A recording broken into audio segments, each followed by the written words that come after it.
Typical start to the week, stuck behind a load of tractors. That's me mate. To wait to spread some slurry, look. This big blue Q series. Living the dream. Tuesday, welcome back to Ali's Digger Diary. I'm heading just local, or shouldn't be too far away now, to a DL420 to service.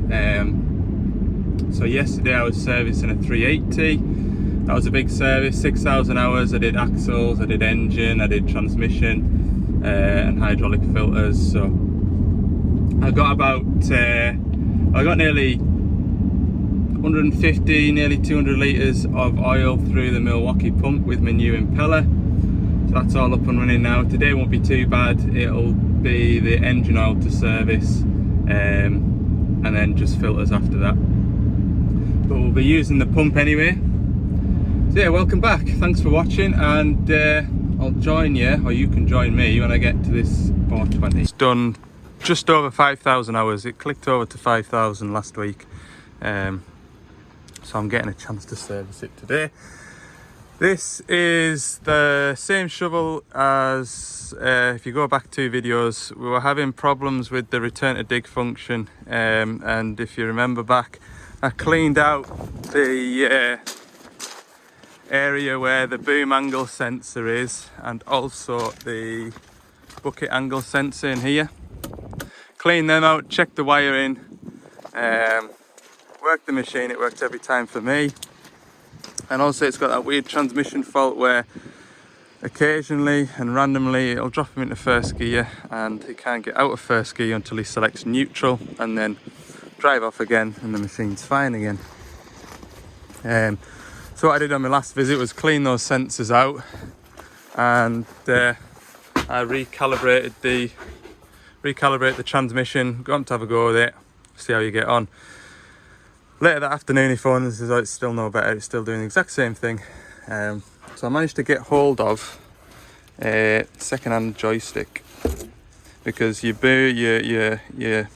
got a kick down button there which drops it into first gear, and obviously your return to dig function works off the joystick too. There's no error codes on it to say that there's anything wrong with it, so it's almost like it's been commanded to do it.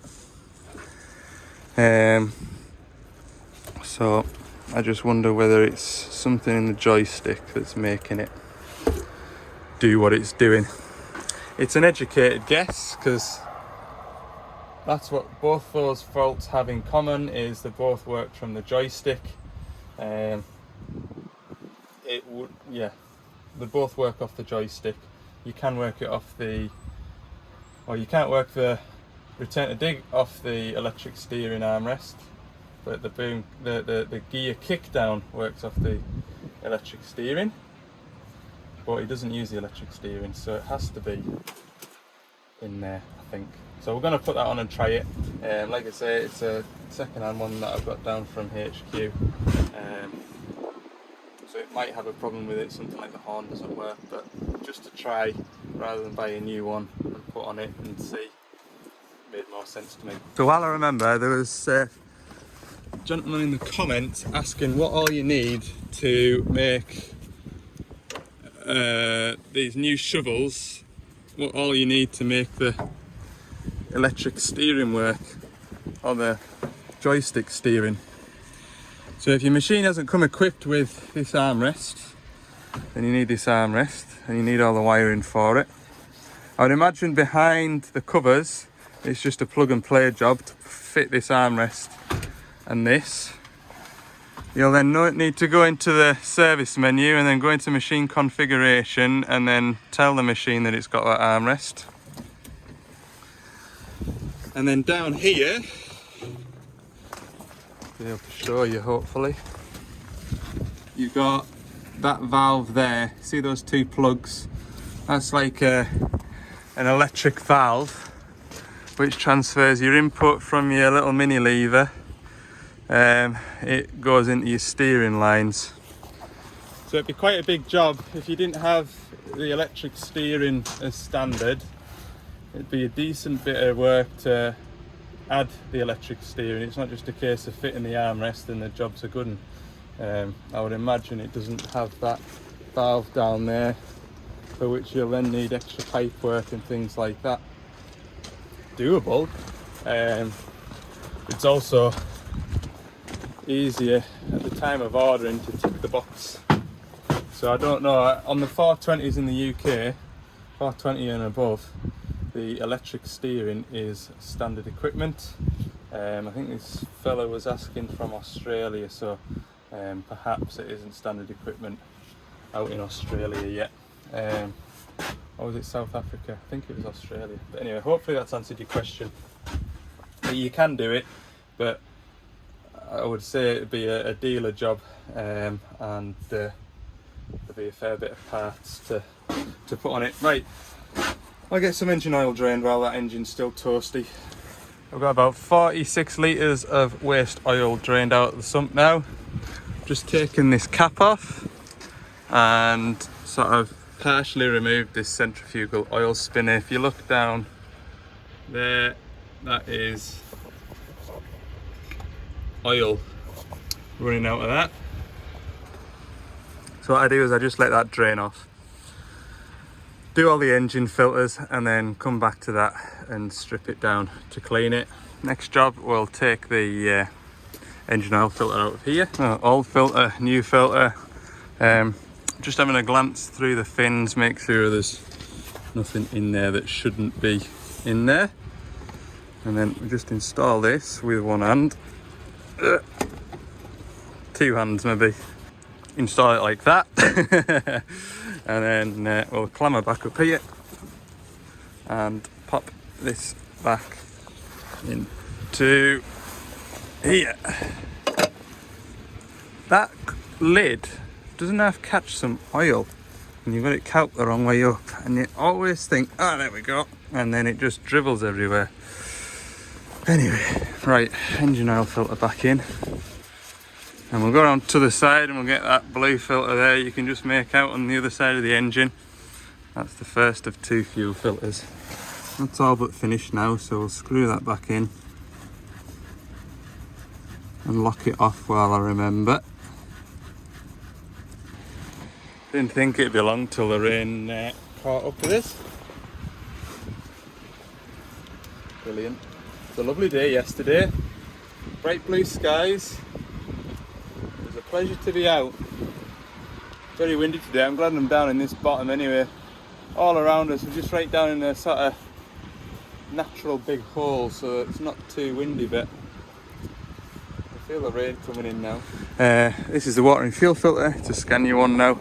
And this is the main fuel filter. I always cap the pipe off just to save me trying to draw all the fuel back up this pipe. Hopefully it should be stopped there, so when I start pumping there's only that bit there and the filter to fill up. That's both the filters changed. I'm just about to bleed the fuel up. So what was I going to tell you? Yeah, I had a spillage. That was on its last threads.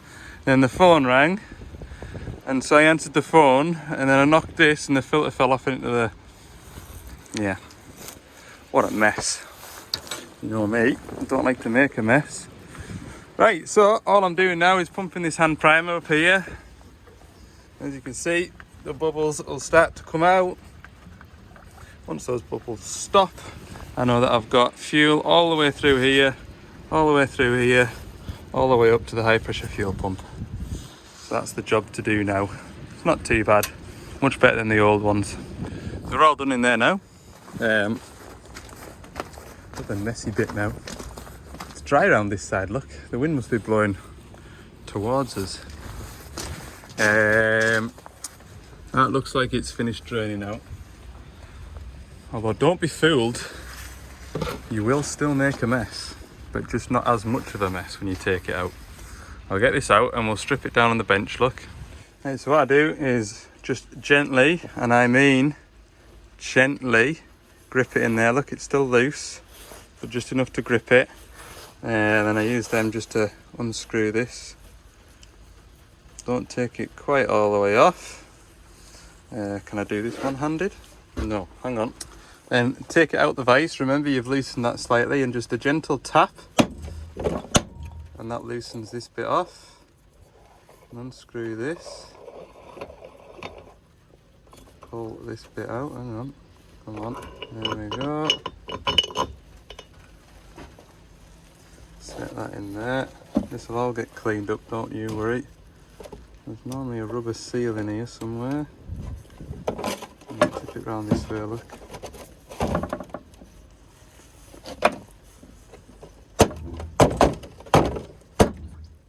That should be the centre coming out. There it is. And it's that bit there that we need to clean. Pop that there a sec. Pull that bit out. Lovely. So you see how long I've drained that and it still holds oil. Now then, was I good to myself the last time I cleaned that out? Because there is a filter paper you can put in it. I've got a feeling I didn't have that paper with me last time. And all you need to do if you have fitted that paper is try and peel it out, but I've got a feeling there's that rubber seal I was looking for. Set that to one side. Is there a paper there, please? There's no paper there. So now it becomes a longer job of scraping this out. At least next time I come and do it, 6,000 hours. This will be a breeze. But yeah, I'm pretty sure I remember not having one, so I cleaned it out and then flung it back together, which isn't an issue. It just saves time the next time you do it. Because I'm sure... Who's that beeping at me? I'll switch you off. Yeah, some of the new shovels, when they come brand new and you go to service this filter, even from the factory they don't have a filter paper in, so you sort of add it on the service. But in this case, I didn't treat myself last time. I'll be happy doing this one next time. What a challenge it really. It wasn't that bad. Normally you're pulling chunks out that are sort of 3 or 4 mil thick, but that was just a light coating, which is good. And that's it reinstalled. So obviously it spins around like that. It's the engine oil pressure that spins it round out of these little, I'll show you, look, that little jet there and that little jet there. That is what spins it round and round, and then that sort of flings all the carbon to the side of that housing, and we clean it out every 1,000 hours. Or we should do anyway. Right, spin that lid on, screw that top down.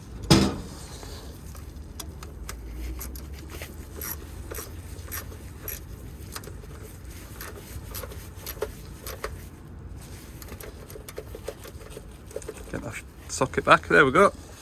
So that's the engine serviced. Well, I've been in at the fuel filters, I've been looking at the fan belt, well not the fan belt, but the, what do you want to call that? Auxiliary belt and the air conditioning belt. It's all good in there. So, get my best friend, Mr. Milwaukee pump out. We'll start putting some engine oil in it. There we're all set up to go. Got a brand new battery in it. I say brand new, freshly charged. It should be pumping oil. Oh look, it is! Oil going in. There we go. So I'll keep an eye on that. This is 5W30, so it's quite reasonably thin oil, so it won't take long to drain that drum. It certainly didn't yesterday. Looks like need a splash of hydraulic oil in here. It's just ever so slightly low. They're the 2 return filters there and there that will change, but we'll drain. We'll let the air out the tank first. I get a lot of questions asking what make these boiler suits are. Pulsar. Waterproof. Found out earlier they are also diesel proof, which will probably add to the waterproofness of them. Yes, I would recommend them. Very good. They're very good. Right, come on, let's get this done before that empties. The pump beat me. I got one return filter changed by the time I got my cell organised. Right, so that's one in. That's 25 litres. This is 46 litres, so I'm sure in the previous video or the last time I serviced the 420 I said it was 56, it's 46 litres. That's 25. There's that about there. That's 10 litres out of there. What would that make it? 15 litres left in there. 5, so that'd be 40. So if it takes all of this, I reckon it's somewhere close. I've got another half used drum in the van too to top up with, so I'm pretty confident. I mean, it's not a big deal, just open that tap over the far side and run some off if we need to. So I'll just let that go again. I just like to keep an eye on it until it comes out the pipe, because I don't want it to suddenly go blah, shoot the pipe out. That's going in. Yeah, we should be somewhere around the dipstick level by the time that's going in, I think. Right, if I show you, there's the level. There. Doesn't look like much, but it'll probably be about 10 to 15 litres, I think. We'll see. I think it'll be about there when I'm finished.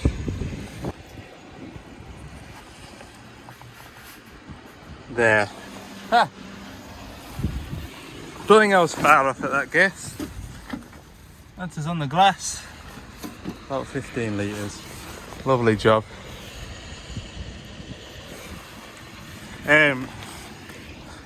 Somebody asked me why you stretch the digger boom out and empty the bucket and lay it on the ground.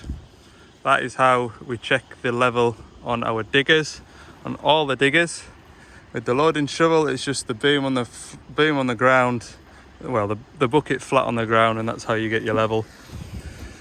The reason why that is, when your arm's stretched right out and your boom is right on the floor and your bucket's fully curled, that is, other than digging a hole, that is when most of your oil is back in the tank. So there'll be some sort of calculation that if you then take the machine, dig a hole as deep as you can physically go with the machine, there's still capacity in that tank to take that extra oil that's in the cylinders. I can't think if I've come across any other manufacturers that tell you to put the arm in a different position to check the oil level, but that's how all Doosan machines, Devellon dairy machines have been. Arm stretched right out, bucket emptied. Can't remember, I think I have come across one where you have to curl the bucket in like that, but yeah, that's how you do it anyway. But just check if you're on a different colour of machine, just check and go from there. I've got my oil topped up now. Just sit you there out the way. Can I sit out the way? Grand. Oil's topped up, so I'm happy with that. I don't have to run any off. I've done the pilot filter as well. Hydraulics are all done. AdBlue and cab filters, and that'll be it for the service. I think that's right. Yeah. So I think on these shovels nowadays, this is the probably most hidden filter to get to, and it's still not that bad. Unscrew that cap. Check that the O-ring's there, which in this case it isn't, look. So we're going to have that to contend with shortly. I just use these normally. What I do is I just pop them onto there. Can't do it one-handed, hang on. Yeah, they're on quite a strong rubber O-ring and they take a bit of popping off. I find they do anyway. So what I do is I just sort of grab hold of it and then lever against this metal frame here, and it goes pop. Now it comes. Clean my hand off and see if I can feel a rubber O-ring. Yes, there it is. And back here. There's my O-ring. I'll put a new one on, I think. Although sometimes the new one comes folded up in a bag and it's a devil to try and get back in. Let's have a look in here, what have we got? You have blue filter and a bit of, what's this called again? I'll put that in the muck, look. That is AdBlue friendly lubricant. I've got an O-ring. The O-ring's in one piece and it's flat, so I'll fit that new one, I might as well. Right, breather filter for this one is, you can just make it out in the gloom, it's there. I'll get that changed. Phone's ringing again. Okay, I've only got one filter left to do. Obviously these are the transmission filters, which we're not doing. It is this one here. Interior aircon filter. I'll do that when I'm clambering about in the cab, putting that joystick on. Last job. Roll around underneath and grease the drive shafts. The only part of the shovel that isn't on the auto greaser system for obvious reasons. So we've got a grease point on the front of that shaft there, and then we've got one either end of this where the UJ is, and then on the slide, and then there's another 2 knuckles for the back axle. So I'll slip under here and do this. Lovely job. Drive shafts are all greased. I'm just gonna check this drive shaft in here for any excessive flare, because if that one starts to get a bit of play, it just very quickly becomes a problem. Normally you'll have the operator complain about a rumbling noise when he's turning. We'll just start put that in there and check. It's not too bad, that. Maybe a tiny bit.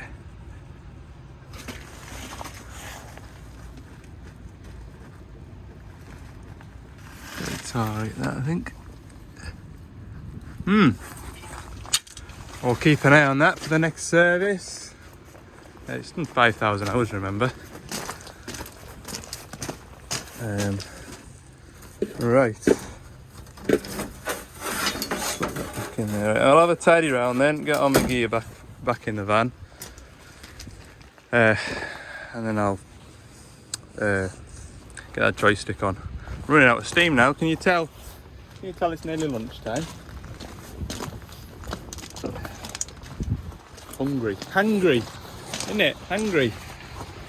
Right, cabin filter for the loading shovels. The interior one is just down there behind that thumb screw, and there's another one just there. That's all done. So I'm just having a look at this job. I'm pretty sure this isn't too bad. Obviously it's an electric joystick, so there's no hydraulic pipes going to it. We've just got this plug here, which will hopefully undo. 2 screws, 4 Allen bolts, that just comes up and out. Dead easy little thing to try, and like I say, it'll point us in a direction, hopefully the right direction. I've just tried it there, backwards and forwards and up and down, and everything's working perfectly, but that's it with an intermittent fault, isn't it? Just really tries your patience. Yeah, it really is just that easy. A couple of screws and that cover came off. One plug down there. What a treat. No mess, no pipes. Hey, I could have even made the job even easier if I went and got my Lal whiz gun, but anyway, we'll persevere because it's all the way over there. Right, I'll come back to you when I've got this out. Lovely job. Get it bolted down. I like stuff that's easy like that. Just the way it should be, you know. Right, so I've just fitted the joystick and it lifts up when I tell it to lift up.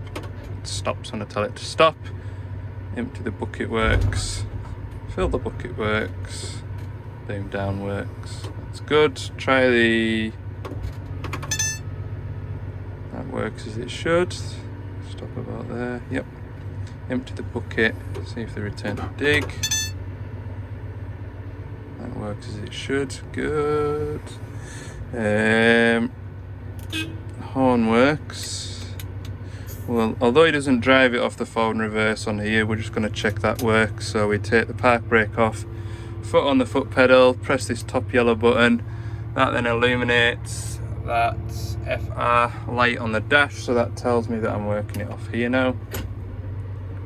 Drives forward, neutral, reverse, yes. And we'll try the kick down button. So if we press this one here, kicks down into first gear, look. Press it again. Hang on, straighten up, then I can run a bit faster. There we go. Goes up into second, not too jerky. Drive it into this heap and it should automatically kick down into first. There she goes into first. That's working. Chuck all that stone off. I don't need to carry any stone around with us. Turn to dig. That works. I think we'll just let him have it back, and everything seems to be working on it.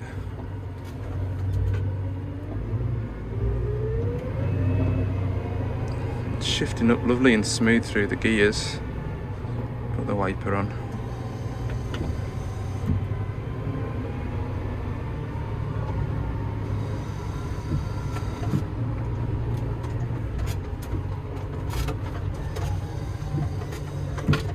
Coming down through the gears. 1 to 3. 1 to 2. Press the kick down button. Into 1. Press the kick down button, it goes back up into 2. Yeah, it's grand that. I will let him have it back. I'll go and park back up next to the van, and we'll go from there. I'm sure I'll know by this afternoon once he's had a bit of play on it. It is 12:10, so I'm going to go and have my lunch. Got another job to go to next, and it's not just local. There's one for you, look. How to move a silage bale around a village. Just get a bobcat. Hey, the things you see in the back of Beyond, like, say the back of Beyond. The back of Beyond enough to be in the back of Beyond, and you can drive a digger down a road. Anyway, I'm about, what am I? Oh, still 45 minutes away. I've got 45 minutes drive, and it's 28 miles. Mad, isn't it? Anyway, we'll keep going. Found my digger. Over there.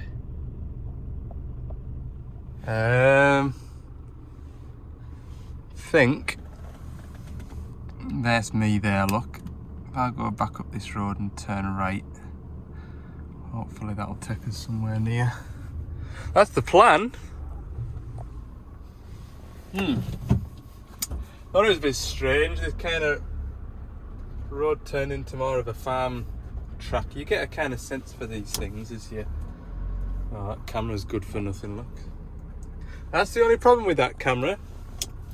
When you're on filthy roads, you'd start to lose being able to see anything.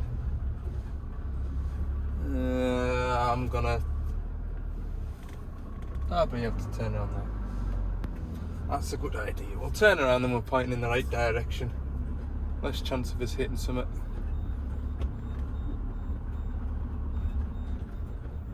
There we go, look. It's quite soft in there actually. What a way. Hey, there's a quad bike here now, look. He's gonna come and tell us I've gone the wrong way. Bet you. You're in the wrong bit, pal. I know I am. Okay, so we're at a 140 LC-3. The fault with this is it's running like a bag of spanners. It's coughing and spluttering and doesn't know what to do with itself. Now, I'm standing in here to do this because it's proper windy outside. I've just had a look at it. It's got an engine management light on, and it's got an error code present for the PRV. So the customer was on the phone to me yesterday about it, and we read the error codes, and he was saying about the PRV. So that's the pressure relief valve on the end of the common rail. I'll show you just now. So this is the common rail. That's the pressure relief valve there, and at the other end we've got the pressure sensor, which is there. Right, I'll go back in the van and tell you. So the error code is saying that the pressure relief valve has failed, basically. Now, what could cause that? Well, a machine of this age, it could just be that the spring has weakened with age, and now it's lifting off its seat earlier than it's set to, basically. Could also be they've had a bit of issue with fuel filters, and if the machine doesn't have the fuel when it wants it, that rail pressure drops, and then when it gets it, that rail pressure then gets ramped up and it spikes, and then that could also lift the relief valve off its seat.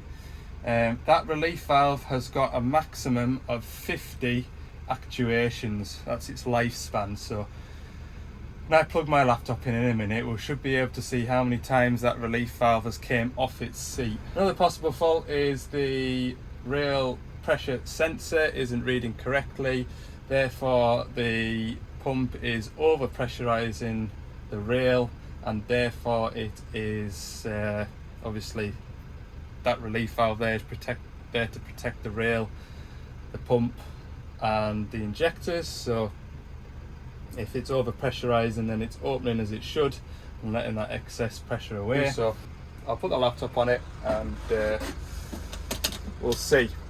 The story up to now is it's had new fuel filters and they were happy with the fuel flow from the tank. The filter head's clean, it's got new fuel filters on, and they have fitted a new relief valve on the rail. That doesn't mean to say that we expect that to be sealed and seated, because that relief valve is a mechanical seal. So when you screw the old one out, that old relief valve has made an impression in the rail, and when you screw the new relief valve in, you are relying on that new relief valve to make a mechanical seal, an impression on the rail that's already had an impression made of it. That makes sense. So I did tell him on the phone yesterday that it's a 50-50 chance whether or not that new relief valve will seal on the rail correctly, and it may just be that it just needs a new rail. That's what we're here to diagnose anyway. That is what we're here to diagnose. Right, so I've connected to the machine. That number there, 44, is the number of times the pressure relief valve is classified as open. So if the rail pressure exceeds its maximum set point, that then classifies that the relief valve has been open. So 44 times is quite a bit. There is a section that you can reset that, but resetting it, all that's doing is resetting the counter in there. It's not resetting the relief valve as such. You're just telling the machine that you've replaced it and it's reset, so that if you have any faults further down the line, then you'll then know if it has still been unseating itself. Do you know what I mean? So if I reset that today, disappear, fit a new relief valve, then disappear and come back, I then know that it's been, you know, over pressurizing the relief valve. That's all it really is. It's not like you know, everything's reset and that's it, kind of good to go type of thing. So yeah, we'll have a look at the rail pressure. We'll just start it up now.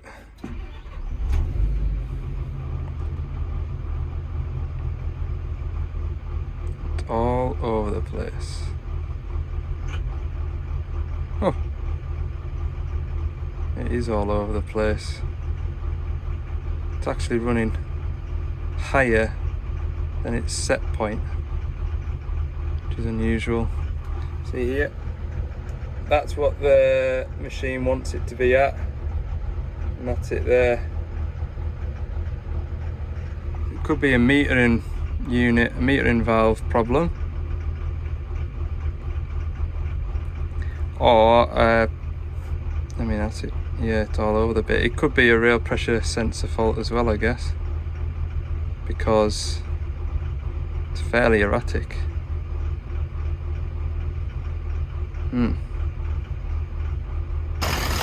Right, so you can see here, this is the leak off pipe from the rail falling out. That rail relief valve's no good. Yeah, so if you can imagine this is like a relief valve.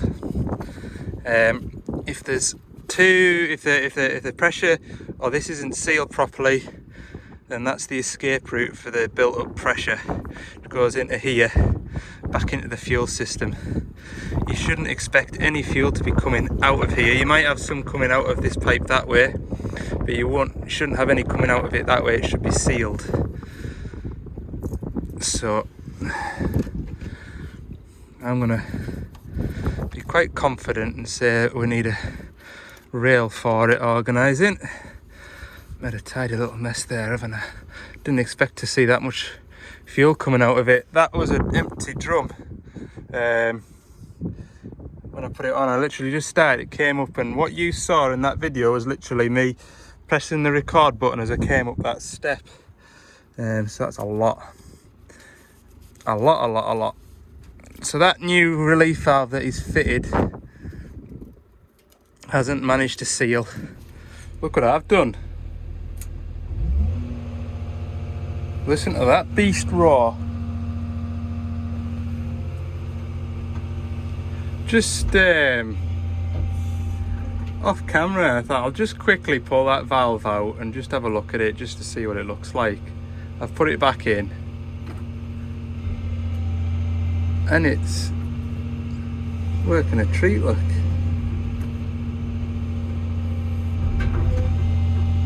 Got tons of power. I don't know why it's working in shear mode.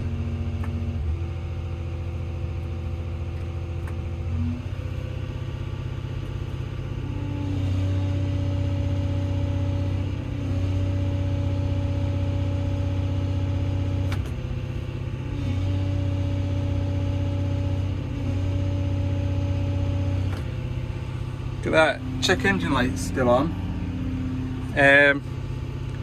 But it won't let me reset the PRV. That's all it is, that PRV count. So I think that's something to do with my security. I used to be able to do it. DDT DPF, hang on. Yeah, can you see this here, EOL? It's all greyed out, it won't let me click on it to reset the PRV. That's all that engine management light's for now. Oh, listen to that 6-cylinder roar. Tell you what, these 6-cylinder 140s are absolute the cream, like, they really are. It's just a shame I can't run them. Won't let me reset it. Greyed out up there as well. EOL won't let me do it. I can't have the right security clearance. I am not worthy anymore. It's the first time I've used this program connected to a machine, Dash 3 machine, since got the new laptop. And that's a bit annoying, that. See if I need to write the injector codes. Can't do that. Won't let me. So that needs sorting. But anyway, the machine will run fine, and next time I'm out this way or I've got it sorted, I'll give him a phone and see where it's at, and we'll just knock that light off. That's all it needs. Oh, wait till I phone the customer and tell him been made up, won't he? He was fair happy, like. So I'll what am I gonna do? Yeah, get that license sorted out. I should be a level 1, me, like, and it's only letting us in through level 2.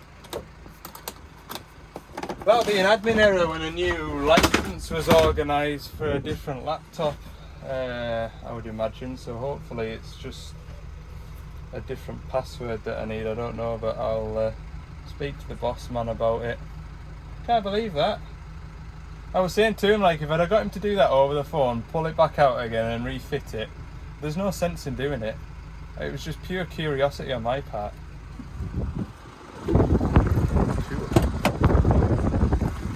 Purring like a kitten. Right, let's go. Right, we're having a good day for computers today, aren't we?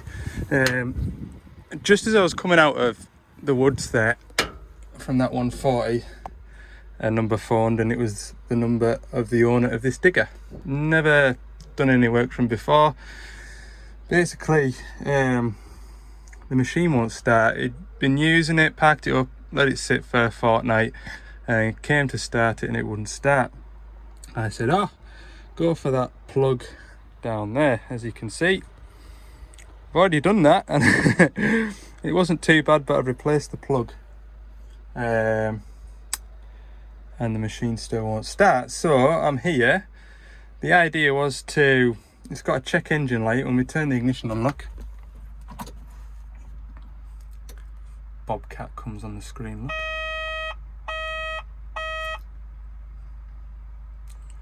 Everything looks like it's working as it should.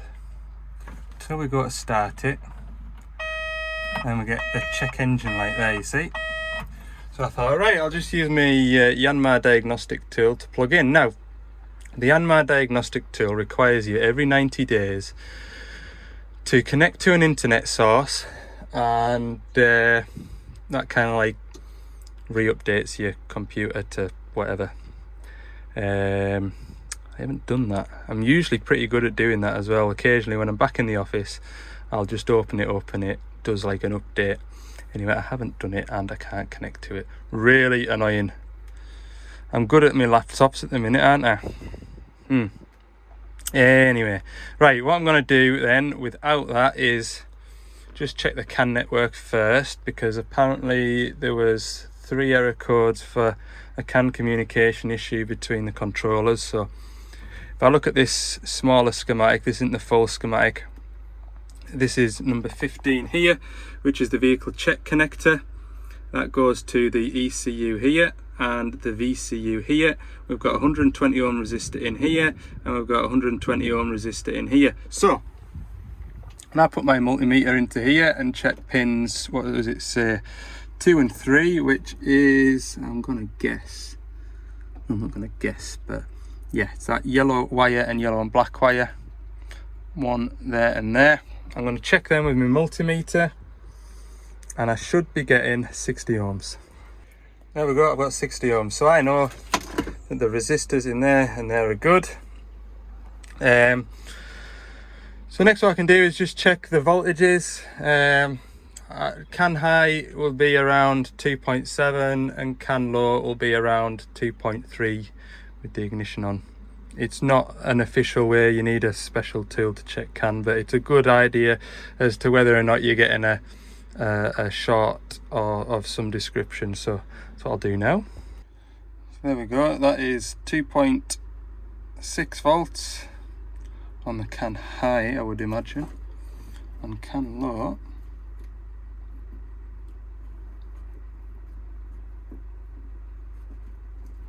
in there,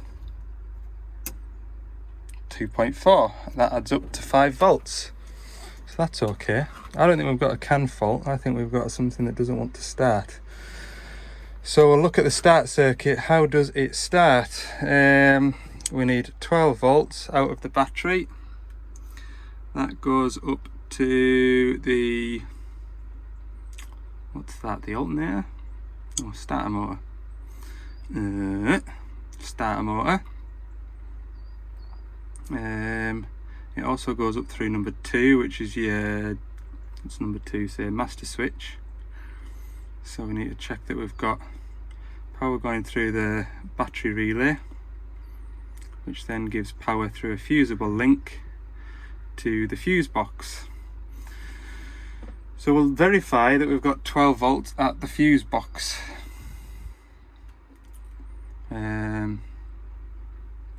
That's feeding all of that, and then when you turn the ignition on, that'll then bring those fuses to life. Where else is that big wire going to? That's also going to number 7, which is your starter relay.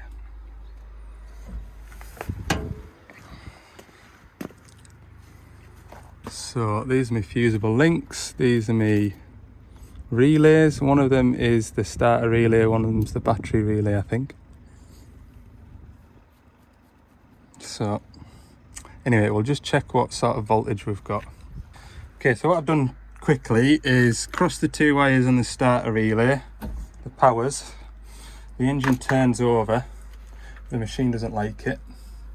So another starter motor will spin.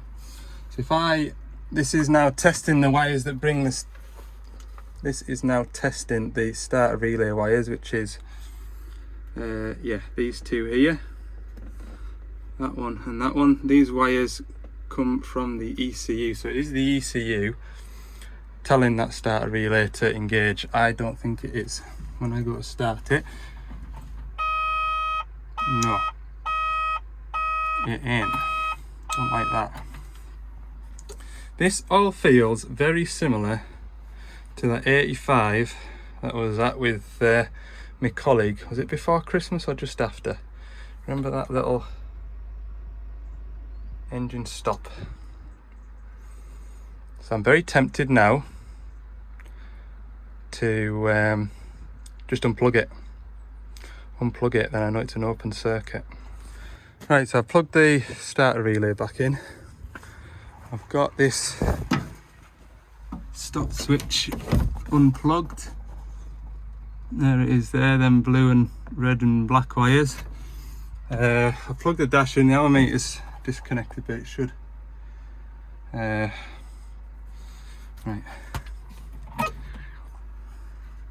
Ignition on. Bobcat logo. Good, right. See if it'll start. Oh, you beauty!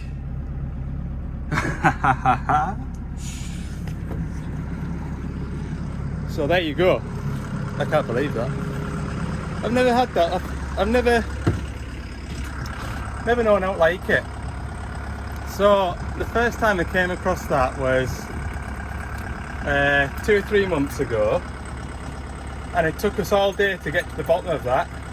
Can't believe I've had that same fault again. Never had that fault before, and now I've had it again, and I've only been here 20 minutes. Brilliant. And you know what's even better? I know that there's 2 people had a go at trying to get this started, the farmer and somebody else. Sometimes it's just about experience, isn't it? Just having that experience. Oh, I'd like to phone the fella now and tell him that we've got it kindled up, but there's 0 phone signal here, which is why I can't. Sometimes, so you know I've got the Wi-Fi on the van. I have had it before where my license has expired on my Yanmar tool, and I've been able to use my phone as a hotspot or use the van as a hotspot and update it, but it's absolute, we're in a right dead spot here. So I was thinking to myself, before I commit to driving up the road in one direction or another to get signal to update it, just start with the basics and go from there. And it was only when I started routing about that I realised this is very similar to that DX85 that me and my colleague were at, and I thought, unplug that bad boy. There we go. So that's what he needs. I did have a feel of it before I unplugged it, and look, it's sort of, that should be spring loaded and it should flick back. There you go. Right, we'll build this back up to the point where I arrived, and then I'll drive up the road and let the fella know that he's good to go. Look at that, look, he's put a whole new plug on here. Fair play to the fella. I thought I might just put it all back together for him, and then he's good to go. You know, go above and beyond. So I'll get all this tied up. There's a load of P-clips in here. I'll be able to work out how it goes back together, won't I? There we go. All put back together. put some of this stuff back in here. Look. There we go. So we should be able to still start it.